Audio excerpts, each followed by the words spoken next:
The opinions expressed by the host and guest on this program are solely their own and do not represent the views or opinions of Blind United. We strive to provide diverse perspectives and discussions on our platform, but the opinions expressed should be understood as personal viewpoints and not reflective of Blind United as an organization.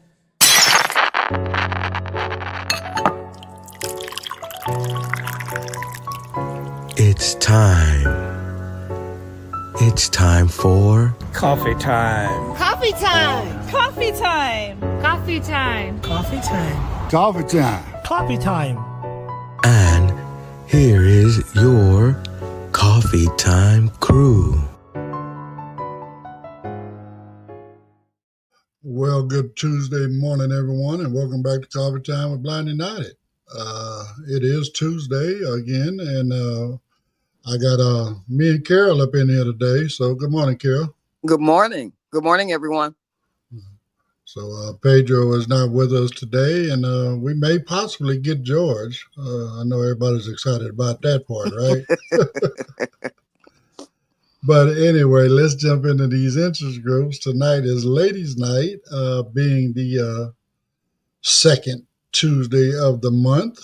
So we got makeup application and skincare with Miss Aletha Donaldson tonight at 5 p.m.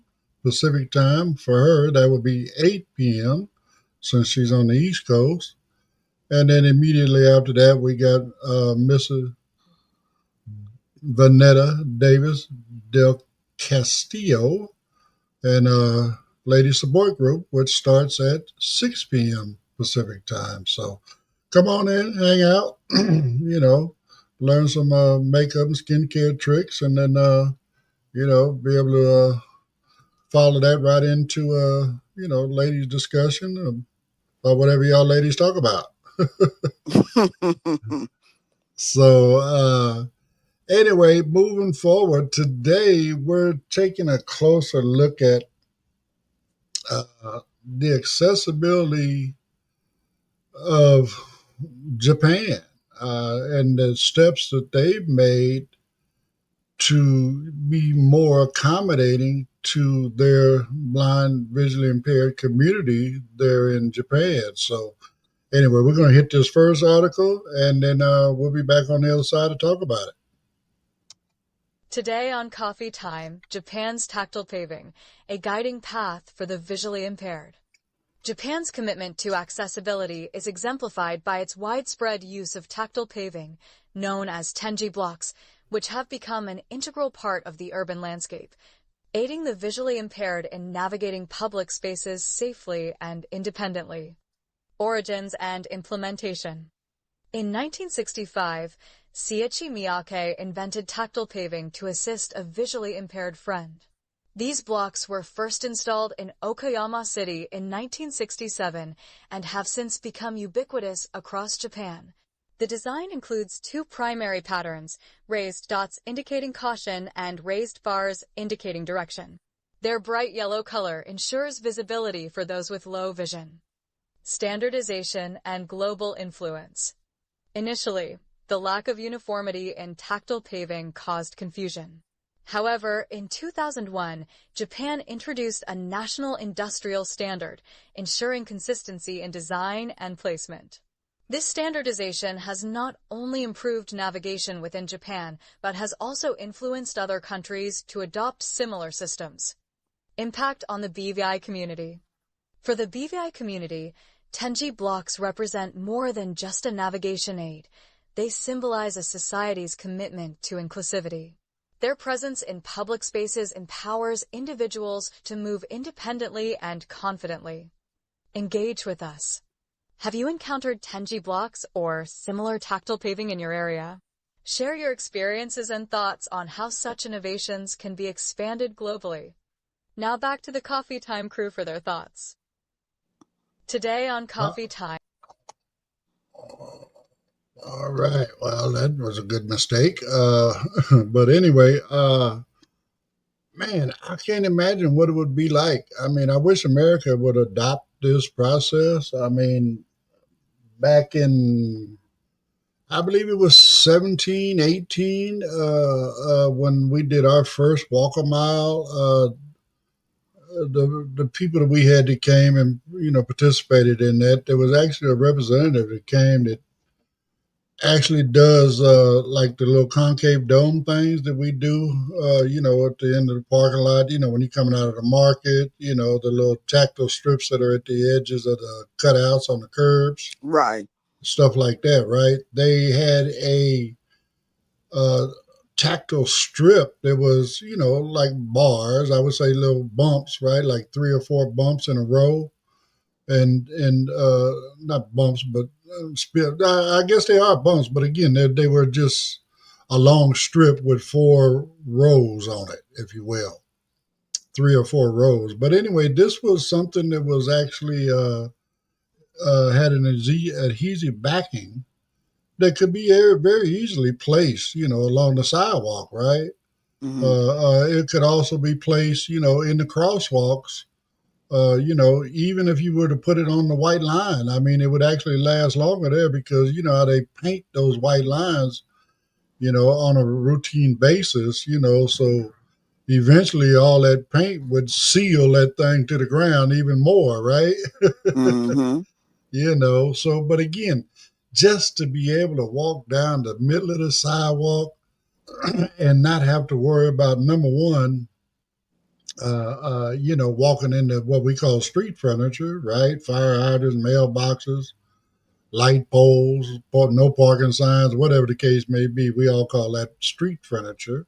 But, but because of the dual tactile design that they're using, not only do we get the dots to let us know, there's something is, off, right? Caution, but we also get, as they said, the bars that were more directional. Simply because, and the reason I say that is because I remember when we were doing this back in the first walk a mile, I was told that the bars, the directional bars, when you get to a doorway of an office or a storefront or whatever the case may be, they would have those bars to where you knew the door was right there, and you could just make your turn and walk right in that door. So I mean, it's a big thing out here to have that kind of stuff. That people don't realize what a big help it is for us. Just something minor like that. It, I mean, and then when I say minor, I'm not discounting the fact that okay, I don't know exactly how these Tenji blocks are placed within the pavement. But again, the benefit to the community far outweighs, I believe, the effort to put them in. I really do, So I don't know. How would you like to have that kind of stuff running up and down, especially in, the business districts? It'd be nice to have them in the residential as well, but, I settle for within the business districts right now in the commercial areas. Oh, definitely. I mean, I think about downtown Dallas here, and you're right. It's a lot of street furniture, and just trying to maneuver around all of that. Of course, these tactile strips would be perfect because the only places that I find them are like at curbs in the major areas, but not every area. Now, I will admit, I've just learned something. I did not know that the lines bars would describe direction to you. I never was taught that when I was doing my orientation and mobility training with my cane. So when we would come across them, they just allowed me to feel them with my feet, which in a major area that you cross. But they never described to me that there were arrows that pointed this direction, that direction, or what the bumps or raised bumps meant. And to just know that this has been out there since 1965. I was 1 years old, and I never really noticed a lot of it. I mean, originally Well, they first. let me stop you, Carol. You ain't gonna notice it, sweetheart, because we don't have it. This is in Oh, Japan. They're doing okay, this in gotcha. Japan. Now I Yeah. felt certain. So what am I feeling when we are at certain major corners where you feel certain things under your feet? Well, it depends on what you're talking about, because at the very, very edge, before you step out in the Before street, you step out in the street? Yes. you're gonna feel what they call a concave domes, Okay, which are that's what it basically is. the little plastic piece with the dots on it. Right. Okay, now that's basically a warning. That you're about to Okay, step into the street. that you're about to step in the street. But something else that they don't normally teach you, Carol, also is within that cutout, right? When they Mm-hmm. do those cutouts on those corners, Right. they actually do put lines in that cutout, right? Mm-hmm. And at least my mobility instructors out here, at least they taught us that if you stand here, on a particular line, because it's almost like they're creating a box kind of situation, a Okay. three sides. So you had the two coming from the curb going up towards the top of the cutout, and then you Right. have one going across the top of the cutout, right? So if you line yourself up per se on the left one, Mm-hmm. you can walk straight across the street. Gotcha. Okay, so on and so forth. So that top row of cuts lets you know you're walking into the cutout, and then you can move over to line yourself whichever vertical uh, Direction that you're trying to go. direction you're trying to go. Okay. So, but again, all of this stuff is they're discussing in this article. That's Japan. Gotcha.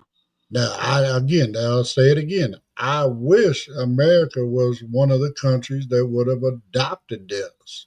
Yes. But Yes. they have not yet. I don't know for sure, but I believe that within the Asian community, Japan, China, all of the other Asian countries, Mm-hmm. they have a larger percentage of blind and visually impaired folks than we do. Okay. I don't know what it is, but it's just my understanding that Asians have a lot more issues with their eyes than other nationalities. Okay. So but that also leads to why they've gone this far, right? They've They gone that extra mile. They've gone that extra mile just to try to make it to where people can be more independent. And I don't know, maybe they had a lot of people walking down the street, bumping their legs on fire hydrants or whatever. Again, I don't know what they got on their streets over there, because I've never been there. But like I said, what we call street furniture, Mm-hmm.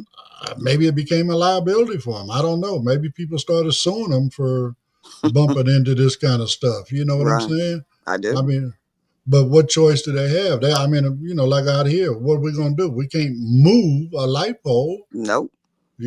So therefore we need some other form of uh, something to keep us from bumping into those Veering off things. into that. Mm-hmm. I've done it. I've done it so many times. I got so many scars on my shins Me too. from running into that stuff. When I was learning my mobility, I had, of course, I'm gonna credit a lot of this to my inexperience with using my cane in an improper way, to where I was walking into these poles and stuff, and I was getting all kind of nicks and stuff, just like on my shins. I'm getting them on my forehead.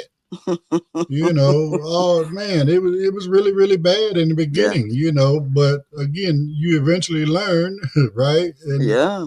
now I don't necessarily have that problem no more. I'm not gonna say it never happens anymore, but it's definitely something that does occur. So anyway, Katie Taylor says good morning. So on that note, again, it's just,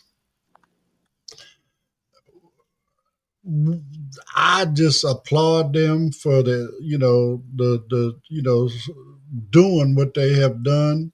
Again, we're just getting started. There's two other aspects where they have improved accessibility for our community within their country.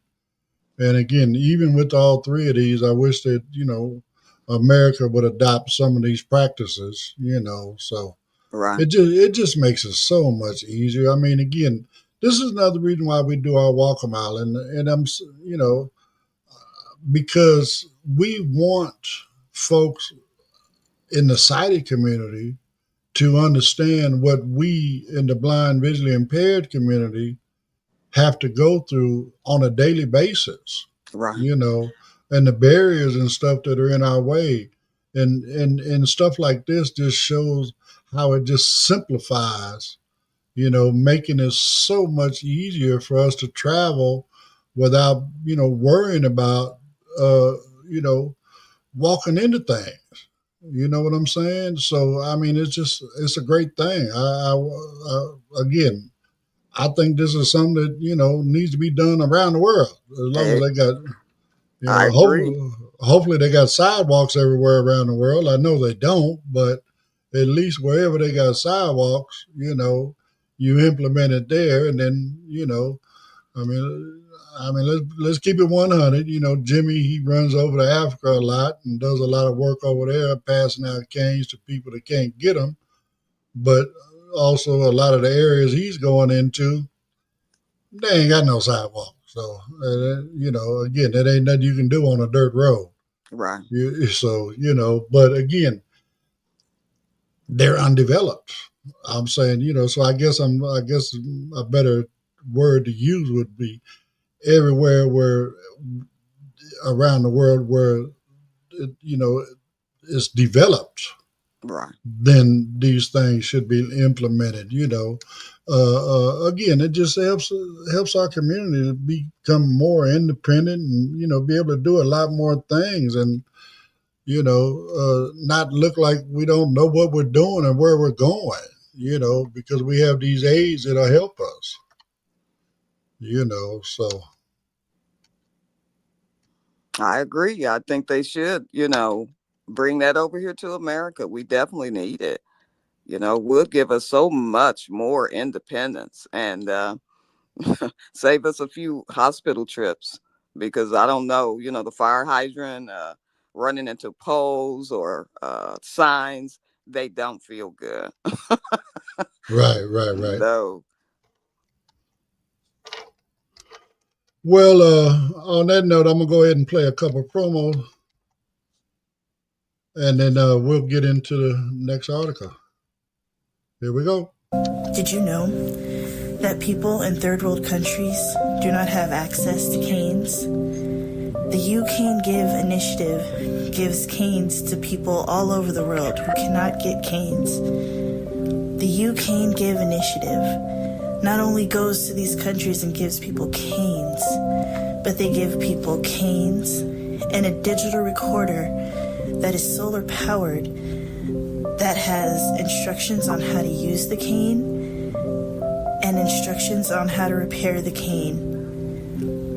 The You Can Give initiative is a very worthy cause, giving canes to blind people all over the world. If you have a cane that you're no longer using or a cane that's broken or bent, you can go to youcangive.org and get a shipping label, and you can ship your cane to Jimmy in Tennessee, and he will refurbish it and give your cane to a blind person in a third world country. That website again is youcangive.org.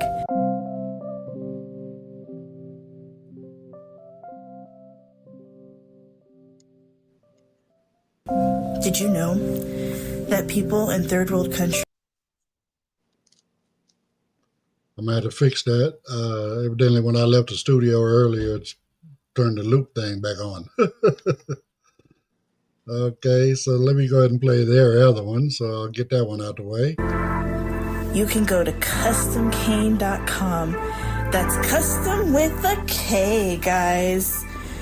And what Custom Cane does is they sell cane and cane accessories. It's like Burger King. You can have it your way. You can get a pink cane, a blue cane, a rainbow cane, a Broncos cane, a Chargers cane, a cane with the Braille alphabet, a cane with your name on it. Whatever you want, whatever type of handle you want, whatever type of tip you want. If you want an aircraft aluminum cane, if you want an all-terrain cane, telescoping cane, any type of cane, custom cane has it. All right. Let me get down here to this article. Sorry, folks, I'm a little slow today. I'm operating everything by myself, so please bear with me. You're doing a wonderful job. I wish I could help on this end. It's something with this phone, I tell you. So this one is actually pretty neat. Again, another area where Japan has stepped up their accessibility game for the blind and visually impaired community. Check this one out. Today on Coffee Time, Navigating Japan, Assistive Technologies Empowering the Visually Impaired. Japan's advancements in assistive technology have significantly enhanced the independence of individuals with visual impairments. From innovative devices to inclusive design, the country continues to lead in creating supportive environments. Ashires, navigational footwear.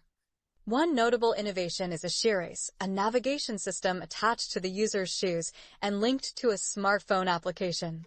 It provides directional cues through vibrations, enabling users to navigate complex environments with greater autonomy. AI Suitcase, a revolutionary guide.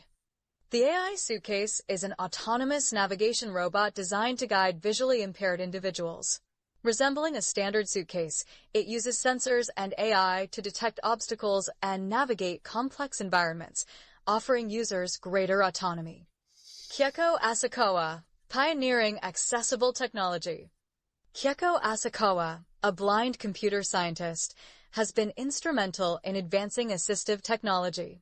She developed the IBM Home Page Reader, a web-to-speech system that has greatly improved internet accessibility for the visually impaired. Reflection for the BVI community. Japan's commitment to integrating technology with accessibility serves as an inspiration. For the BVI community, these advancements offer a glimpse into a future where independence is supported by thoughtful innovation. Your thoughts? What assistive technologies have made a difference in your life? How can communities advocate for the adoption of such innovations? Now back to the Coffee Time crew for their thoughts. Well, man, shoes, Carol? Shoes. I know, right? Okay, I mean, shoes, I guess your right foot will vibrate if you need to turn right, and your left foot vibrate, maybe both feet vibrate if you need to stop. I don't know. I mean, I've heard of something similar, but they were more like wristbands rather than shoes. Mm-hmm. And then this suitcase thing. I mean, although all of that sounds really, really cool. I mean, so now you're dragging around a suitcase all day. Well, no, I shouldn't say dragging around a suitcase. The suitcase is, I guess, I don't know, because we're not right. I guess it's leading you, but again, to me, that sounds like the device I got coming. That we're Amos is developing. It's going to be sold worldwide, so they might send a bunch of these over in Japan as well, which is the Glide, which to me it sounds like it does everything that this suitcase does, but it's not necessarily a suitcase. Right. Again, we didn't get enough explanation on that suitcase to know whether, like with the Glide, whether, you just push it and it steers you and all that kind of stuff like the Glide does. I did hear that it says, it has the AI and all the various cameras and sensors and stuff in it. But again, I don't think I need a device that big, Right. I've put my hands on the Glide. Of course, it's bigger than our cane, of course. I should say bulkier than our cane. But again, it does all of that, and it's just something you put out in front of you, and when you're ready to start walking, you push it. It's got a couple wheels on it. And because of, the GPS and everything that's in it, bottom line, it'll steer you. I mean, even if you don't program in a place where you're going to where it has a route, and you got it in what they call freestyle mode, where you're pushing it down the street, in instances where where you're going, right? Uh, when the obstacles come up in front of you, like people or whatever, it will definitely steer you around those folks. And it's so seamless. You don't even really feel like you're turning, if you will, swerving or whatever you want to call it, right? I Mm-hmm. mean, when I put my hands on it at the last demo day that I went to, again, they had me going through, an obstacle course of, where they had a bunch of chairs set up, and this thing literally guided me around all of the chairs, Wow. So again, this kind of stuff is great, man. I mean, we need that kind of stuff. I mean, and we talked about this before. The problem is all of this stuff is relatively expensive, you know. I mean, I'm not knowing what those shoes might cost. I'm not knowing what that suitcase might cost. I do know that the glide, once it actually comes, fully to market and is available, for purchase. I mean, it's available. But we got in on an early program, But again, we got a discount. But once it's all said and done, the glide is going to be like $1,500, Ooh. and that's not counting any of the subscription as far as keeping all your AI and all that stuff updated. But again, that's really not bad for a mobility device that's going to, you can program to take you where you want to go, or you can just go out and go on a leisurely walk and have something that's going to guide you around all of these various obstacles and stuff that we may encounter.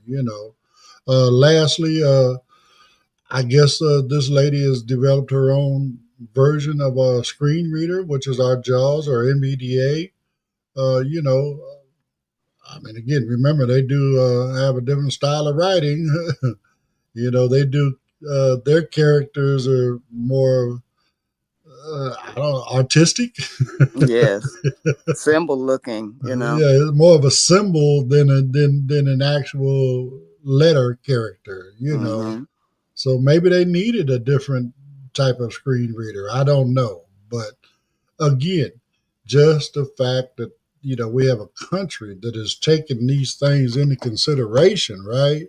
Right. And they're implementing them to enhance the lives and independence of their blind and visually impaired community is, man, that's amazing. I applaud them. Me too. I Yeah. mean, I just, again, it makes me wish that America would just embrace some of these things. I know that we have people that have the mindset to do all of that. And, like you say, there are items here that we do have already, but they are expensive. And 1,500, that's a pretty good price compared to a lot of other devices that are out there that are, $4, $5, $6, $7,000, uh, and may not do as much.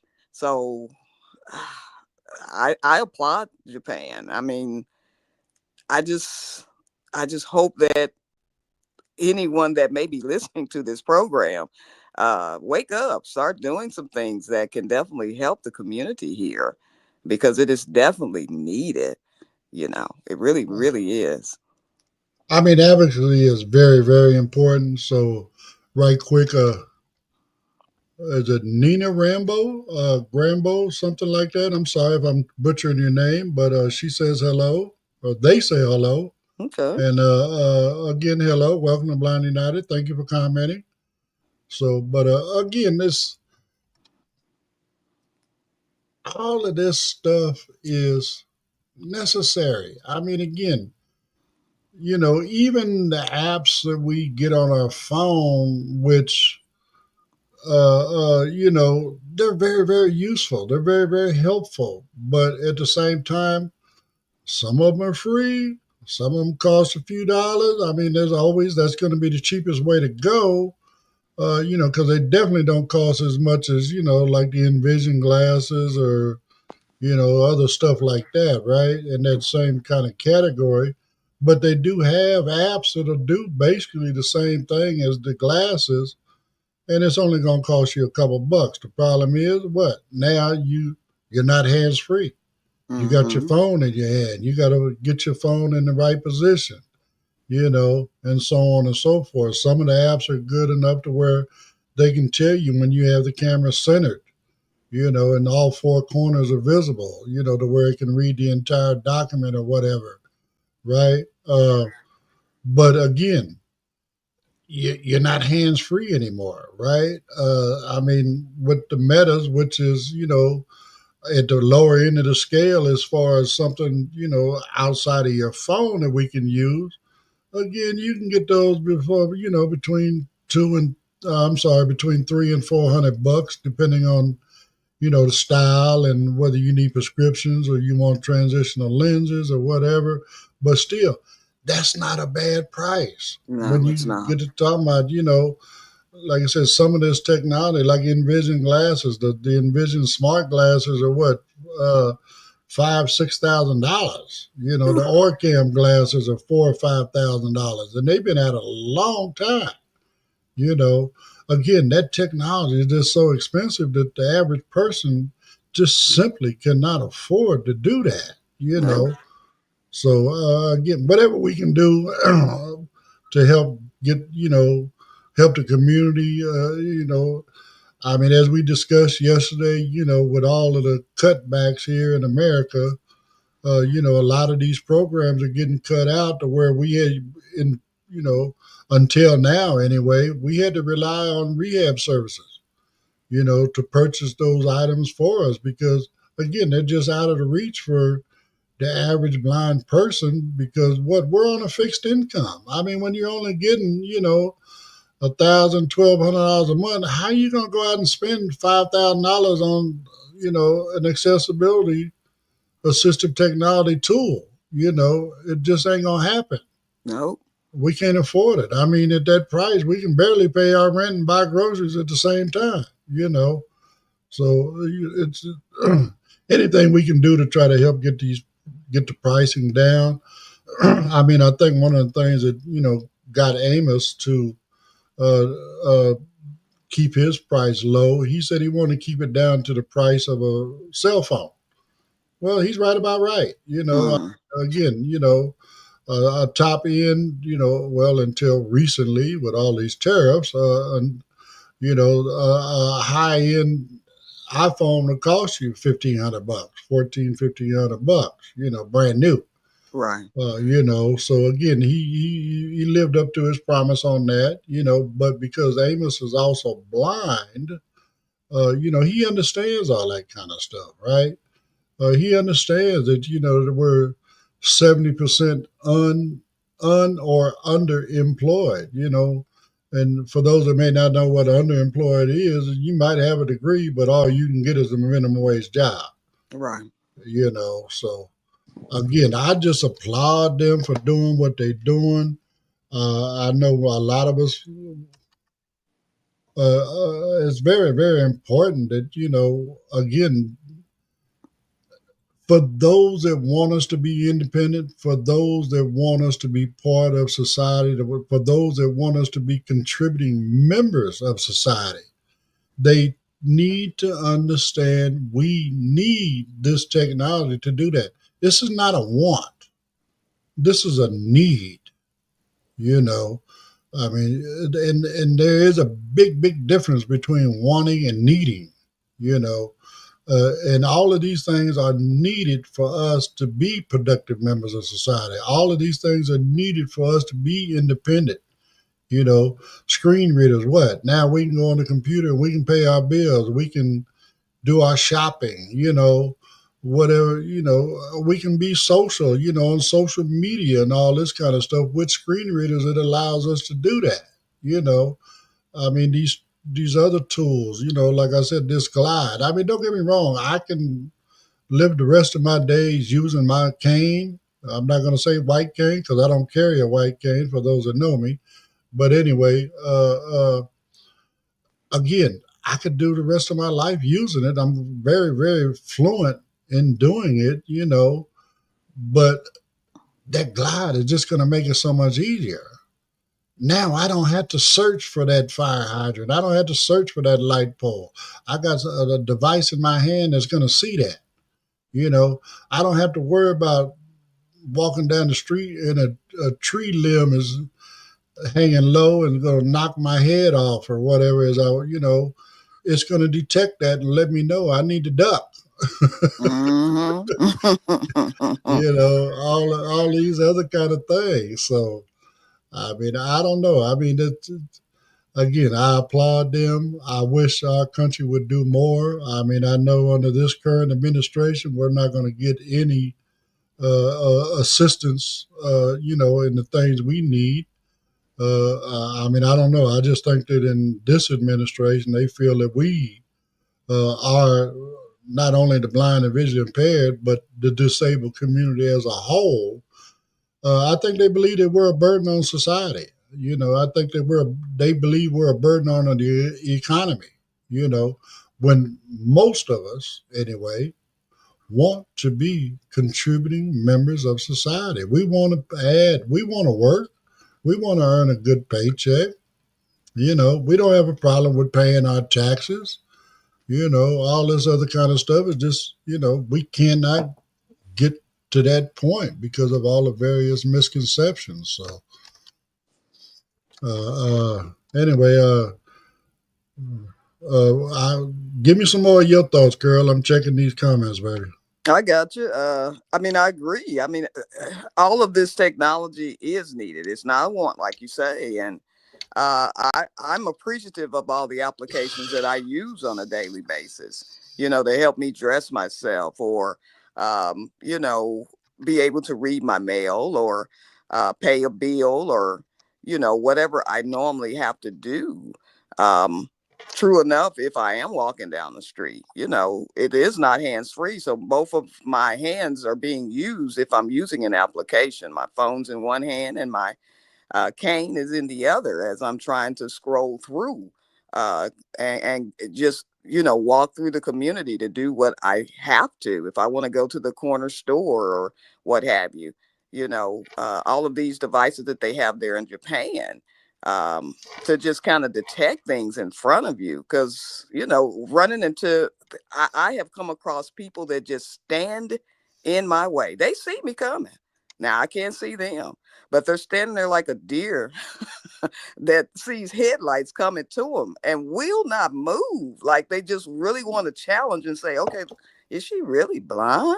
Let me just stand here. And then when I run into them, they expect me to say, excuse me, when it's them that were in my way. But I'm just trying to live my best life and go through my life as easy as I can.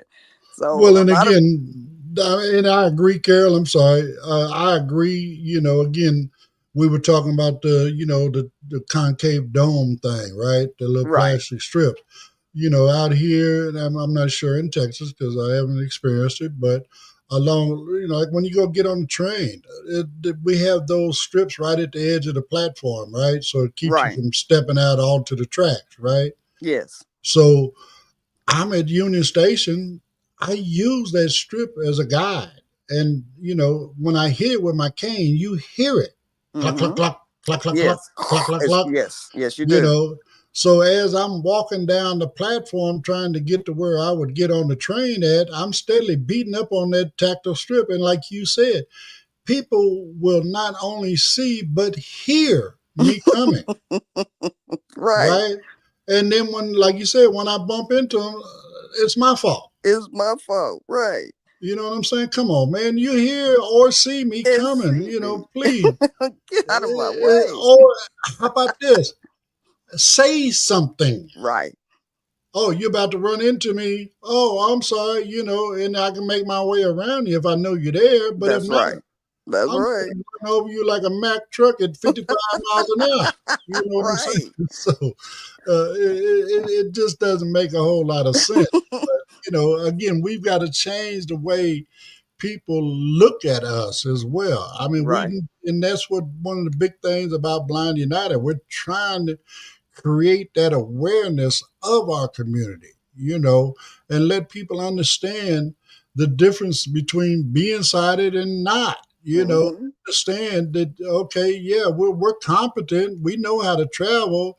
But again, we don't need you to make it more difficult for us by just standing there and letting me run into you. Run into you, right? So, like, what anyway. is that?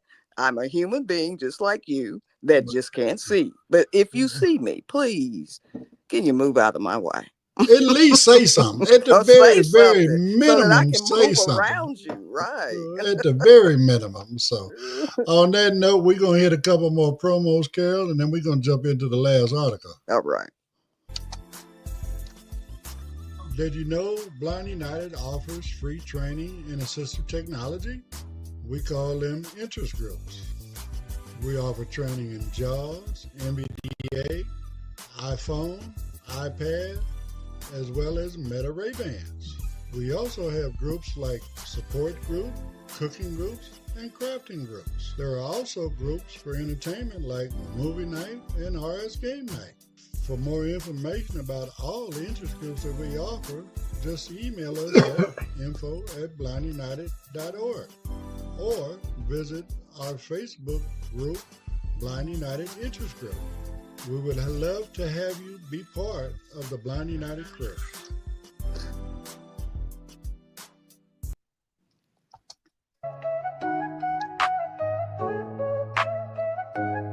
June 21st, got a vibe so right. Come through the service center day tonight. It's Blind United, yeah, we're bringing the flair. Crafts and colors floating in the air. Jewels that shine, lotion so smooth. Mosaics, baked goods, handmade grooves. You don't wanna miss this artful affair. Blind made magic, love everywhere. Jewel that shine, lotion so smooth. Mosaics, baked goods, handmade grooves. You don't wanna miss this artful affair. Blind made magic, love everywhere. You want a table, just $25.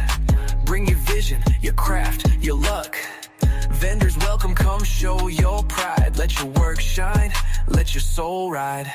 It's more than a fair, it's a moment to share with a community that truly cares. So email us now, don't miss your spot. info@blindunited.org, we got a lot. Jewels that shine, lotion so smooth.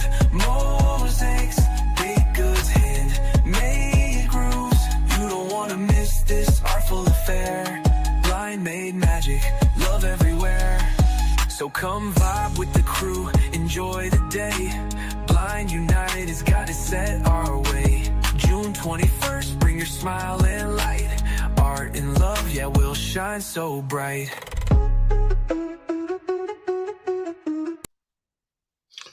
All right, little addition just to let folks know, as far as our crafting event is concerned on June 21st, it was given to me yesterday that we will be cutting off registration on June 10th. So if you want to register and be a part of, if you're here in Southern California or planning on traveling to Southern California, hey, you can come all the way out here if you want to, Carol. All right, and, now. And work out whatever it is you do best as far as the crafting or whatever, something like that, right? But anyway, yeah, the 10th is the cutoff time, simply because we're going to have to, get tables and whatever stuff other than that's necessary. So we got to have a cutoff time in there somewhere so we can get that stuff ordered to make sure we got enough stuff to cover everybody that wants to participate in the event. So again, it's only $25 to get you a table. And I don't know, depending on how well your product is, you might make $1 million. I don't know. So, but anyway, just want to throw that out there. Here is the last article as far as accessibility, and this is being titled as what is it being titled? inclusive infrastructure. That's what this is. So check this out. Today on Coffee Time, Japan's inclusive infrastructure, enhancing mobility for the visually impaired. Japan's public infrastructure has been meticulously designed to accommodate the needs of the visually impaired, ensuring that individuals can navigate public spaces with confidence and ease. Accessible transportation systems. Approximately 80 to 90% of Tokyo's trains, subways, and stations are wheelchair accessible and feature tactile paving and Japanese braille to assist those with visual impairments. Public facilities and services. Public facilities, including restrooms and information centers, are equipped with braille signage and tactile maps. Additionally, many public buildings have staff trained to assist visually impaired individuals, further enhancing accessibility. Community engagement and education. Japan places a strong emphasis on community engagement and education to promote inclusivity. Public awareness campaigns and educational programs aim to foster understanding and support for the visually impaired community. Implications for the BVI community. For the BVI community, Japan's inclusive infrastructure serves as a model for how thoughtful design and community engagement can significantly enhance mobility and independence. Join the conversation. How does your community support the mobility of visually impaired individuals? Share your experiences and ideas on how infrastructure can be improved to promote inclusivity. Now back to the Coffee Time crew for their thoughts. So after listening to that, I mean, it sounds like Japan has already done what Blind United is trying to do, you know. I mean, about creating awareness and education, you know, and all this other kind of stuff. Right quick, Eddie Miranda says good morning. That's a brother that works with us. He's actually the president of the Blinded Veterans Association here in Long Beach. So again, thanks for dropping in on us, Ed. I appreciate you, my brother. But again, that's what we're all about, trying to educate. That's what Walk a Mile is all about, is, you know, bringing not only, you know, friends and family members of folks within the blind community, but also challenging, you know, our local lawmakers and our congressional representatives and state representatives and all these folks that make these decisions about everything we're talking about, right? They don't understand. So if we bring them here, we get them to take this challenge. Guess what? Now, when somebody comes and tells them, oh, we need tactile strips down the middle of the sidewalk, they know why. If we tell them we need these audible signals, they now know why. You know, when we tell them we need, you know, inclusivity, you know, in infrastructure, you know, I mean, again, think about this. Walk into an office building, walk into a hospital, whatever, right? As a blind person, if you're lucky to find a door, right? Once you That get in the part. door, now guess what? I got to find the elevator. You know, okay, so now once I find the elevator, cool. I got braille on the buttons and so on and so forth, so I can get to the right floor. Now, when I get up on the floor, hopefully, and I've noticed that it's in a lot of the newer construction where they do have, you know, braille on the door, you know, office doors or placards right next to the door or something like that in braille, as well as raised letters to help us find where we're going. But again, it all begins from the moment I walk in that front door. If I can't find the elevator, guess what? I can't find the rest of it. You know, so we need all of that stuff. And it's very, very important that, you know, we have these kind of things. But our country right now is just, you know, ADA was a great thing for us, but ADA is, how can I say, they're not as, I believe, active as they could be in improving these situations, not only for the blind and visually impaired community, but for, you know, other disabilities as well. Now, I will say this, and you'll notice we do a lot of hashtags on this. The reason folks in wheelchairs have those cutouts, have wheelchair ramps, have extra wide doors, have accessible bathrooms and stuff, is because they speak with one voice. Okay, the deaf community, they got closed caption, they got all these TTY stuff on the phone calls, all this stuff. Why? Because they speak with one voice. Mm-hmm. It's sad to say, the blind and visually impaired community, we are not speaking with one voice. You're right. Therefore, Right. we are not getting a lot of this stuff. And that's the biggest hurdle we got to get past right now. We got to learn to be united and speak with one voice in order to get these things going down the road. So anyway, I don't know, Kel, what you think? That's amazing. I mean, we heard as well, that like at the train stations, man, they got tactile maps. They got, signage. They got, signage not only around the train station, but they got signage on the train to let you know what train you're getting on, what door you're getting on. Amazing. It I really mean, is. I You were. mean, Oh, I'm go sorry. Go ahead. ahead. No, go ahead. No, you were speaking even earlier. Yes, they do have the raised bumps to let you know don't fall off the track and to know exactly where the train is coming.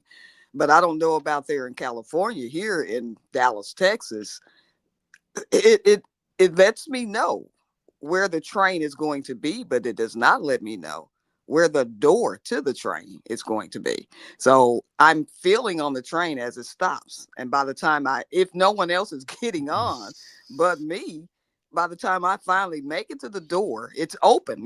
They do open if someone pushes the button from the outside. They don't automatically open unless you press a button sometimes. And if I don't do that quickly enough, I've missed my train. So I don't know how it's set up there, but just having something tactile to let me know, okay, this is the door, and you can get in. Some of the entrances are made for wheelchairs where you can just roll straight in, or you have to walk up steps depending on the train. But yeah, little things like that. Or finding, like you say, some of the hospitals or some of the buildings may have automatic doors where they do open for you, or you could feel the carpet to know that there is a door. But if no one visual is there to say, okay, the door is straight in front of you, I mean, the word straight to me is always so amazing when someone visual directs me there, because it's hard to walk straight if you can't see. Exactly. But I try to just follow the simplest directions that they give me, especially if they're not going to lead me. And I'm not. Some individuals who use their cane, they can use the echo feature with their ears and kind of hear the difference in the surroundings. That doesn't work for me.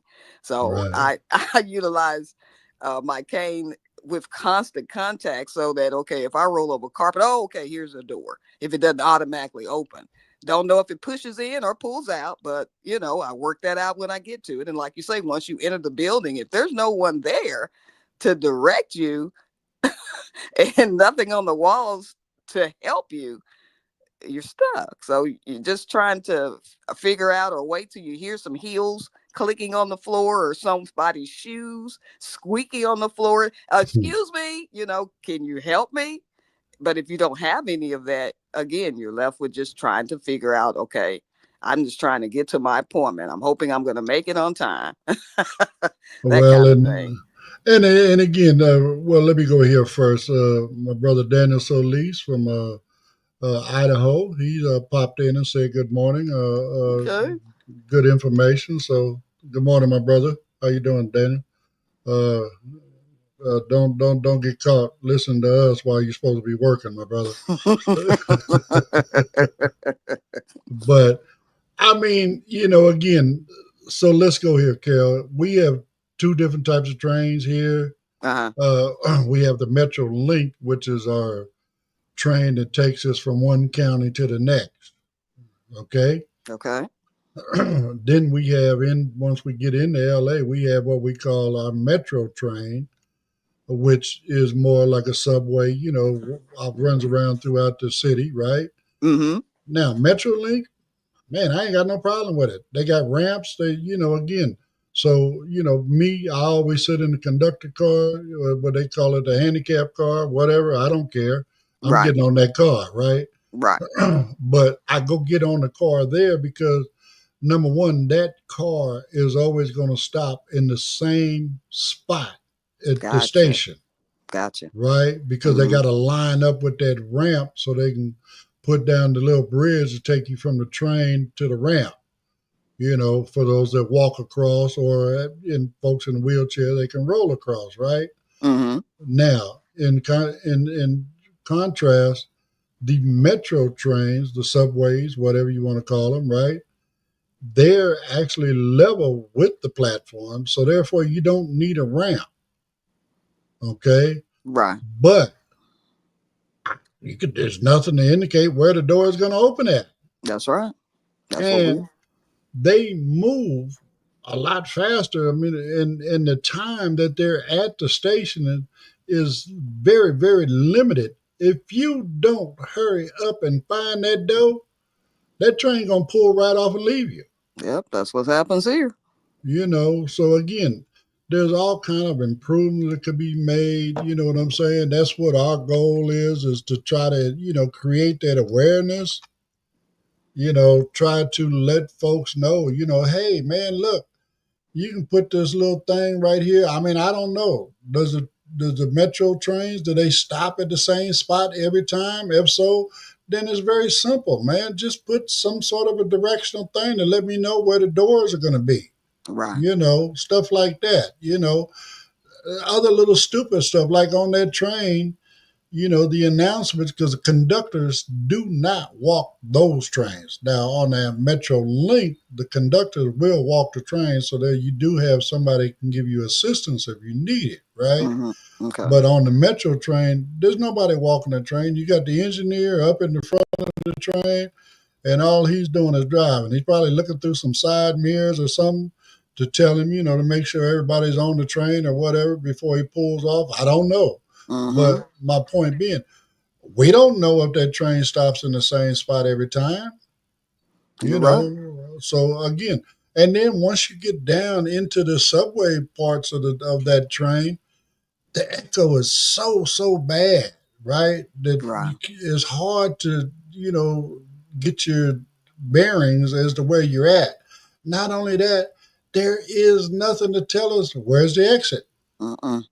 You know what I'm saying? Yes, I do. There's nothing to tell you exactly what platform your train is going to be on. So on and so forth. You need to be on the right side. You need to be on the left side, whatever. You don't know. I mean, that's the bad thing, like at Union Station for the Metrolink now, because it's the hub for all of our big trains like that, right? Mm-hmm. When we're coming in, it's like at the airport. It's got, monitors with the schedule up on it. Departing is such, track such and such, so and so. Guess what? You can't see that. Can't see it. Right. So now I don't know what platform I need to be on to grab the train I want to head back out east. Mm-hmm. I mean, again, and I have literally been in there with less than 10 minutes for me to get on that train and unable to read the monitor, right? Right. I am standing there and people are walking right past me as I'm asking for assistance. Every time I hear somebody walking past me, I say, please, can you help me? Please, can you help? And people just ignore us and they keep walking. Yes, they do. So again, I go back to what you had said. I walk into that door of that building, that hospital, doctor's office, whatever it is. It doesn't matter. I mean, if you're lucky and somebody comes by, that will take the time out to help you. Mm-hmm. Because again, I don't know why our society, people just they don't have time to be bothered. They're too busy caught up in their own world to worry about what's going on in your world. They don't have the compassion for their fellow mankind to help them to urge them, I should say, to help somebody that's going through some sort of a difficulty. You're right. And You know, generally, when you do run across individuals like that, the first thing, well, there's no one there. There's no one with you. No, I'm here by myself. Is there something wrong with me trying to actually do my own thing, my own way, and just need a little assistance from you to lead me so I can continue to do my own thing, my own way? You know, I don't need anyone to continuously walk beside me to help me to live my best life, but I do need a little assistance if I'm asking for help. And if you're ignoring me, I mean, we do live in a busy world. People have their headsets on, listen to music, this, that, or the other, distracted easily, or looking at their phone and don't see me, or see me and just don't have the time. But if I'm asking, please just stop. I mean, I'm not begging for money. I just need a little directional assistance. That's it. well, I mean, again, and just like we were saying, about, people letting us walk into them, right? Right. I mean, if you're walking by and you hear me asking for assistance, at the very minimum, you know what I'm saying? Have enough courtesy to say, you know what, I'm sorry, I don't have time to stop and help you. Right. Something. You know what I'm saying? Don't ignore me Don't ignore me. like as you say, like I'm a homeless person standing on the corner with a sign says, we'll work for food or whatever, right? Right. Man, I'm just trying to get to where I need to be. So anyway, we're going to continue to do what we do at Blind United. We're going to continue to do everything we can to create that awareness. So anyway, if you like what we do here at Blind United, again, you can always donate. You can go to our website, www.blindunited.org. You can click on the donation page, and there's a way there that you can donate. But right now, in this moment, you could easily, quick, run over, like, subscribe, follow, you know what I'm saying? Comment, share, all that good stuff, whatever platform you watch us on, whether it be on Facebook or whether you watch us on YouTube. It doesn't cost you a thing, but it helps us get the word out to so many more people. So please, please, please do that for us. And then we are at the end of our day. So again, don't forget to come out and join the ladies tonight on Ladies Group, Ladies Night. Again, makeup and skincare at 5, and then we got ladies support group at 6. So until tomorrow, everyone have a great and blessed day, and we'll see you on the next one.